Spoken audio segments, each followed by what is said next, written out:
Mayor, paano kung hindi na uso ang minivan? Ano ang i-vlog mo? Anong realistic dream car mo, Mayor TV? Mayor, alis ka na ba sa Tingkalas TV? Baka may mga hindi ko nakakaalam na ako...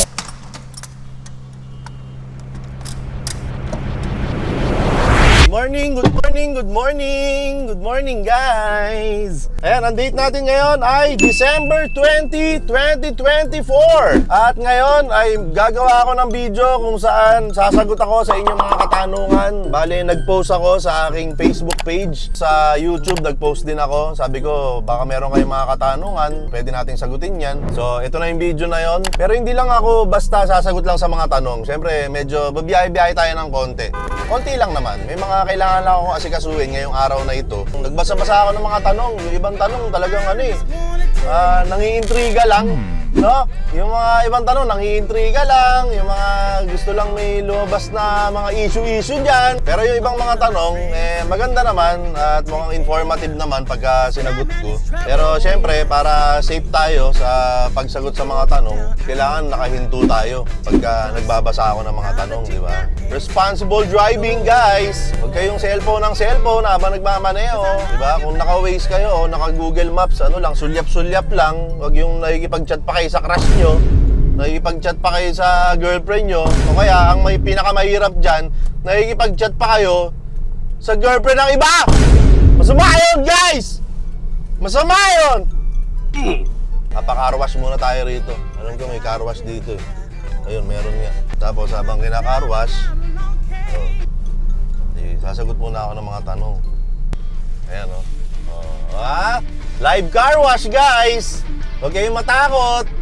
Kung hindi kayo sanay maligo, malamang natakot kayo. Pero kung nailigo naman kayo palagi, baka di naman kayo matakot sa tubig. Okay, ito yung pinakauna ko sasagutin.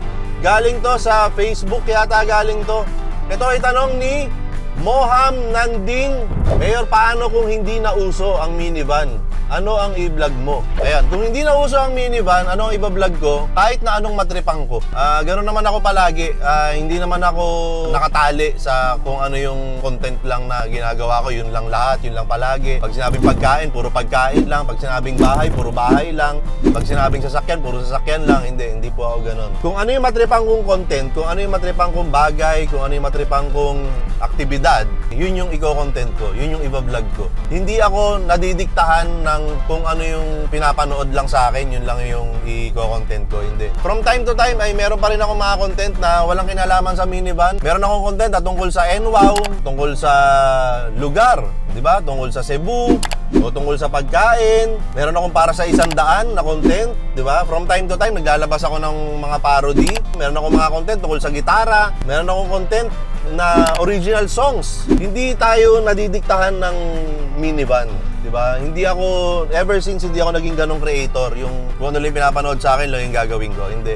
Kung ano yung matripang ko, kung ano yung gusto kong gawin, kung ano yung trip ko nung araw na yon, pag may naisip akong content, gagawin ko yun.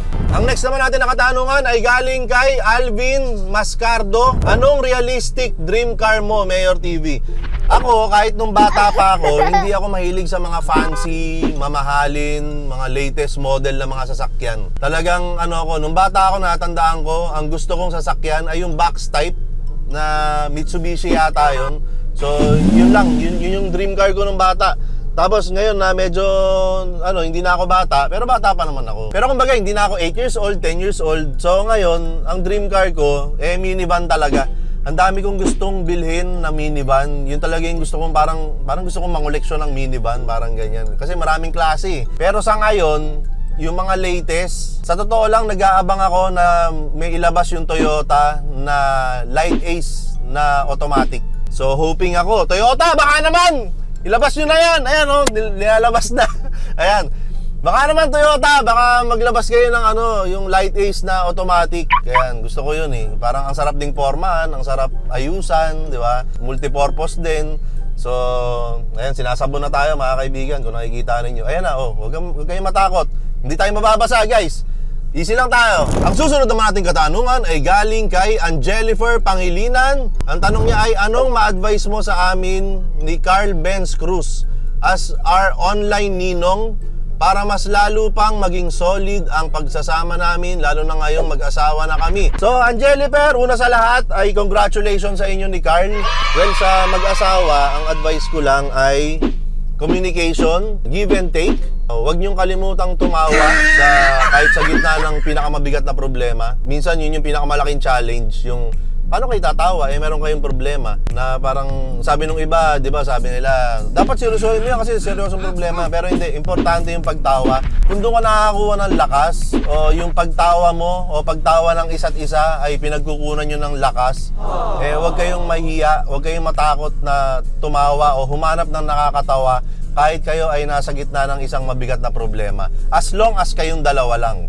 Kasi nagkakaintindihan kayo. Kasi baka mamaya may iba kayong kamag-anak o may iba kayong kasama na they find it offensive, di ba? Na may problema na kayong pinagdadaanan, nagtatawanan pa kayo. Pero ako, yun yung isa sa mga natutunan ko.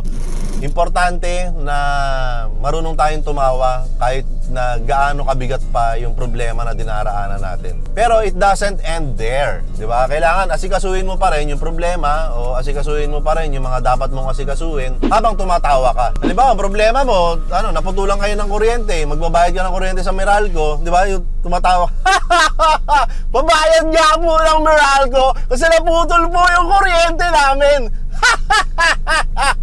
Di ba? Parang ganon. So, pagka ginawa niyong dalawa yon, mas lalo kayong magiging solid sa isa't isa. Kasi isipin ng ibang tao, sira ulo nyo. Pero kayo, masaya lang kayo kahit na may pinagdadaanan kayong problema. Hindi ko alam kung may sense yun, pero para sa akin, importante yun. Ang next naman natin na katanungan, habang naglilinis si Kuya dyan sa labas, ay galing kay si Hamorabo. Ang tanong niya, paano ka nag-start as a vlogger?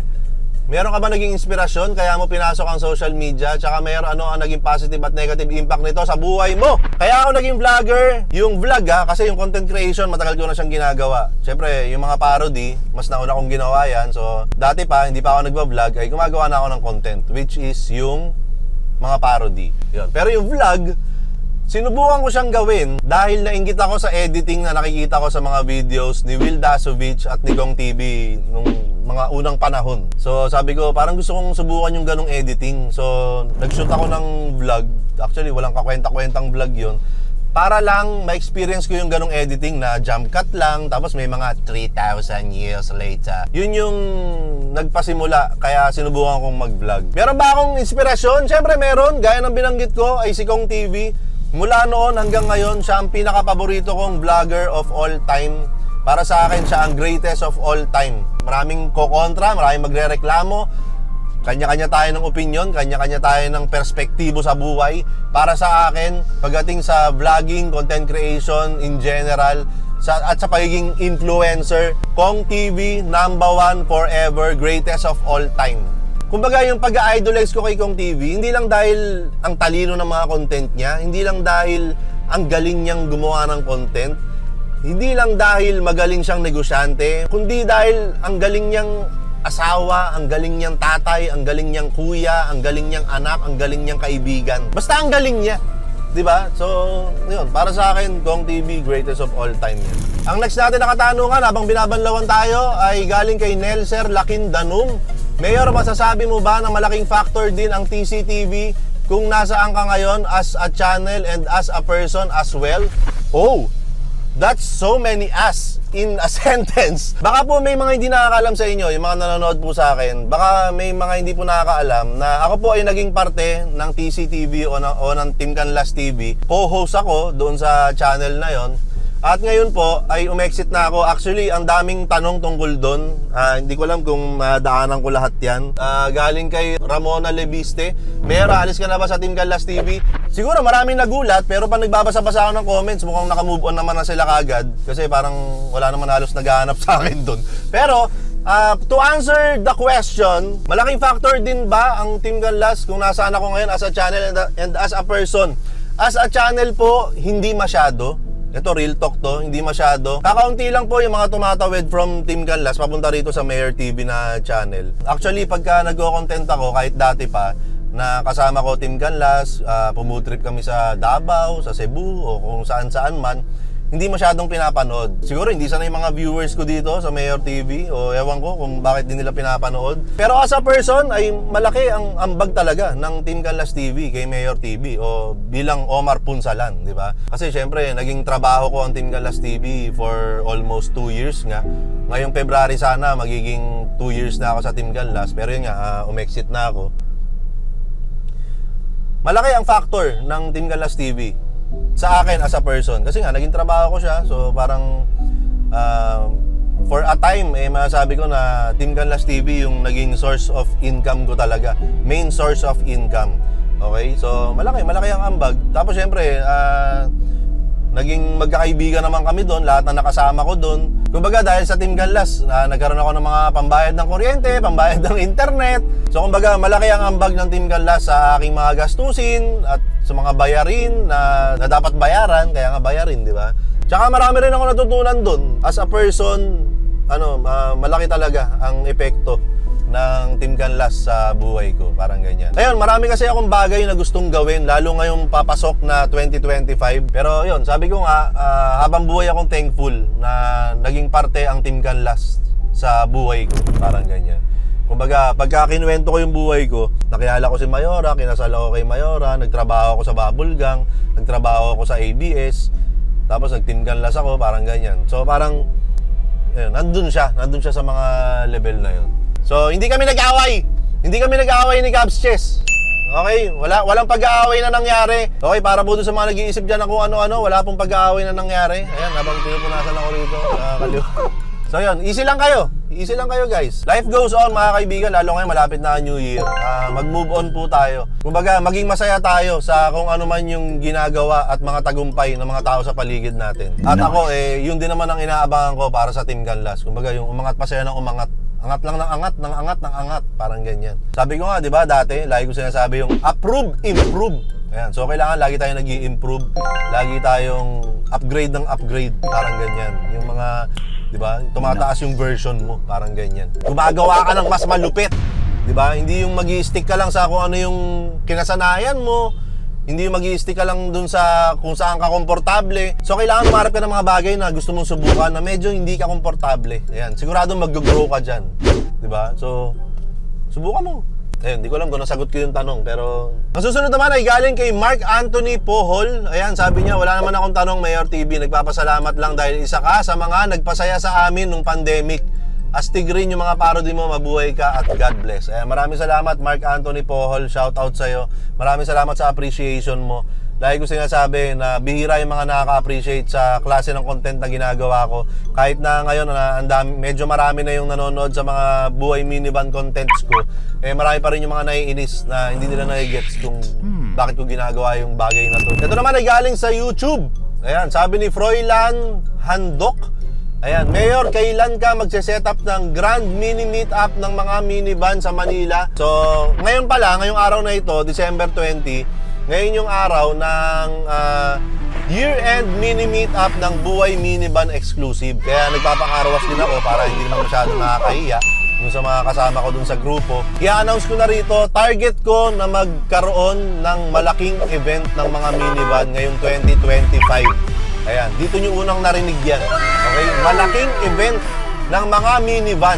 Ngayong 2025, isa yan sa mga target ko. Yun yung sinasabi ko kanina na hindi ako komportable. Diba? Siyempre, bago sa akin yun, magsiset up ng isang event. Pero subukan natin. Gusto ko talagang subukan yan. Gusto ko talagang masolidify yung minivan community. Feeling ko, isa yon sa mga paraan para masolidify tayo. Yung magkita-kita tayo. Abangan natin yan. Sana mag-materialize. Pero isa yan sa mga plano kong gawin ngayong 2025. So, abangan nyo po. Okay, meron tanong dito sa YouTube din galing to. Galing kay Overpowered PH. Mayor, sa mga minivan na na-interview mo, anong pinakagusto mo at bakit?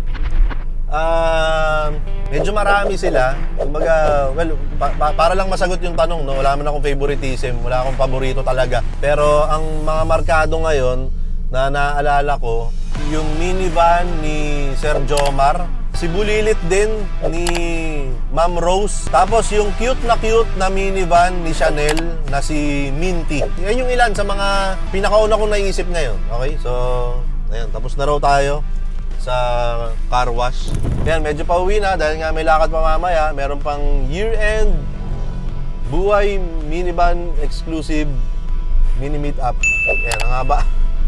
Yung mini meetup ng Buhay Minivan, ang plano ko talaga dyan, every month nangyayari yan. Every month merong mini meetup ang Buhay Minivan Exclusive. Ayan, para mas lalo kaming maging solido, di ba? Kasi yun yung gusto ko talaga eh. Kumbaga, bago natin buuin at isolidify ang buong minivan community sa buong Pilipinas, kailangan mabuo at masolidify ko muna yung maliit naming grupo na Buhay Minivan Exclusive. Ayan.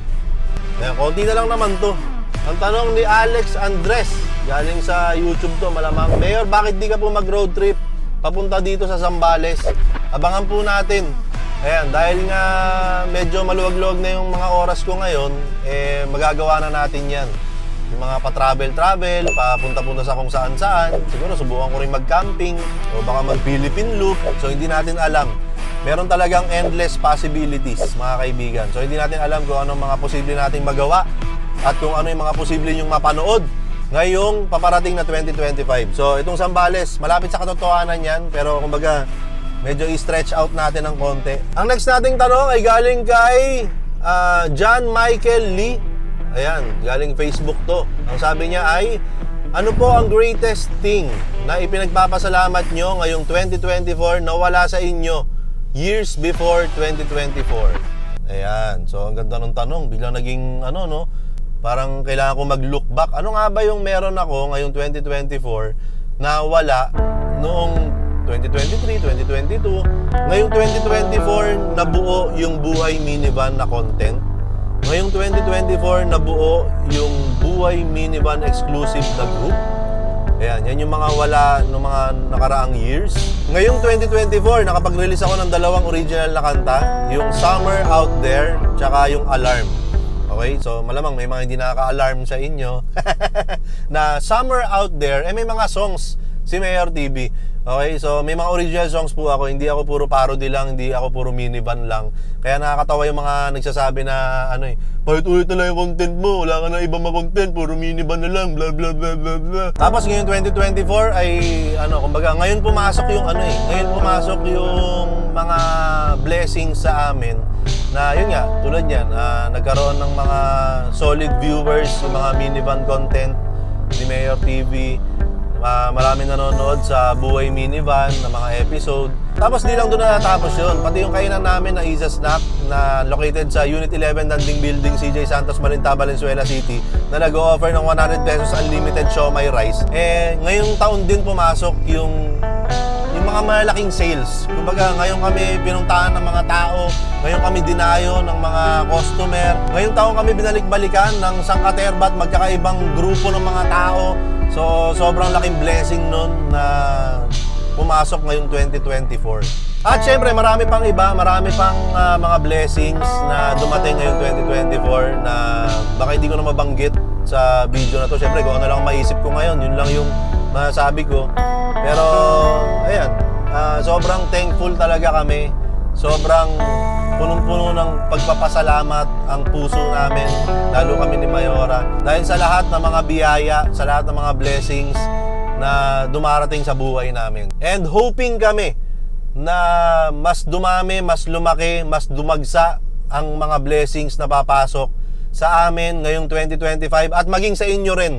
Okay? Sa inyo na nanonood nito, sana lahat ng mga pangarap ninyo, lahat ng isinisigaw ninyo sa universe, lahat ng ibinubulong ninyo sa panalangin, sana ay dinggin at sana ay magkatotoo, sana ay dumating din sa inyo ang mga blessings. Sana pumasok sa ating lahat ang mga pagpapala ngayong 2025. Gaya nga na sinabi ko, yung 20 at yung 25 ay letter T tsaka letter Y. So, thank you. Okay? So, ngayon pa lang, papasok pa lang yung 2025, kailangan mag-thank you na tayo, maging thankful na tayo sa lahat ng mga blessings, sa lahat ng mga tao na pumasok ngayong 2024, lahat ng mga ideas, di ba?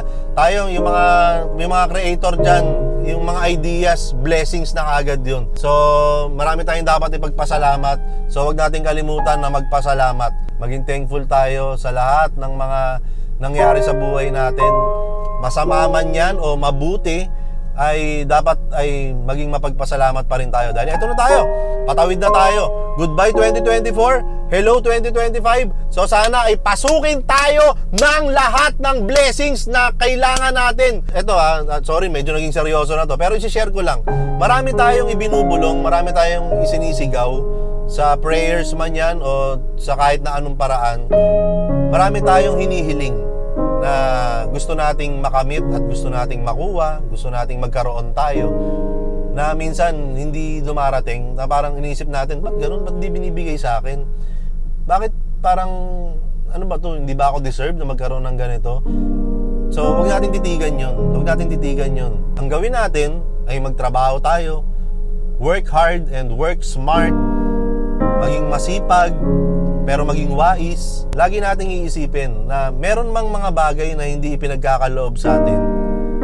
Huwag mong kakalimutan na napakaraming mga bagay na hindi mo hiniling, hindi natin hiningi, pero ibinigay niya sa atin. Diba? So, kailangan maging thankful tayo palagi. Okay? So, this has been another episode ng Question and Answer with Mayor TV. Ayan, bago matapos ng 2024, syempre gusto ko rin naman na medyo makausap din kayo kasi laging yung ibang tao yung nakakausap ko. So ngayon, kayo naman ang kinausap ko. So maraming salamat po sa inyo. Sobrang na-appreciate ko po ang lahat ng suporta po ninyo sa YouTube channel ko, sa Facebook page ko, sa TikTok, sa Instagram, sa Shopee, Lazada, sa Aprobado, sa Isa Snack. Maraming salamat po sa kahit na anong paraan ng inyong pagsuporta. Ay maraming salamat po sa inyong lahat. Okay, thank you po sa inyo.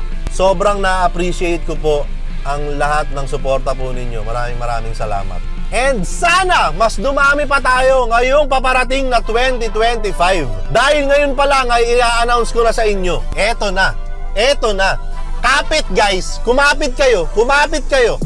Ngayong 2025, kapag ang YouTube channel ni Mayor TV ngayong 2025 ay umabot ng 600,000 subscribers, ay mamimigay ako ng isang minivan!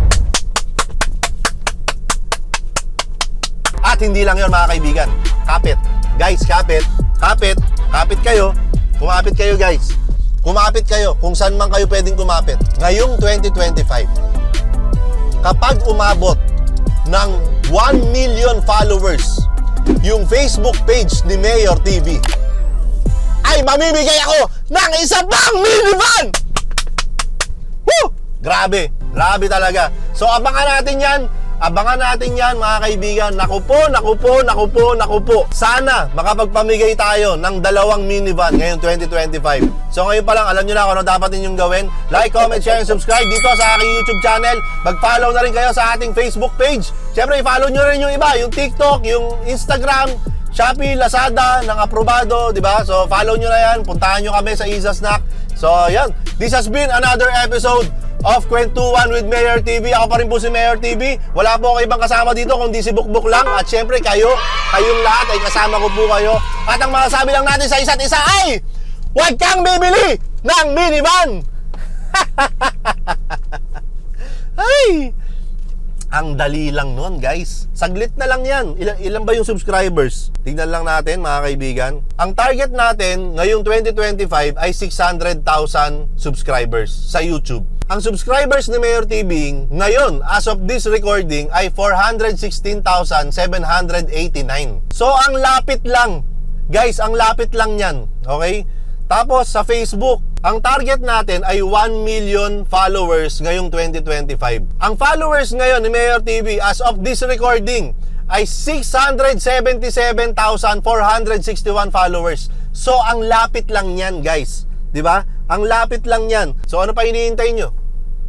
Kung gusto nyo na magpamigay na ako ng minivan, tadtarin nyo na ng subscribe at follow yung YouTube channel at Facebook page ni Mayor TV. Magiging malupit itong 2025! Let's go!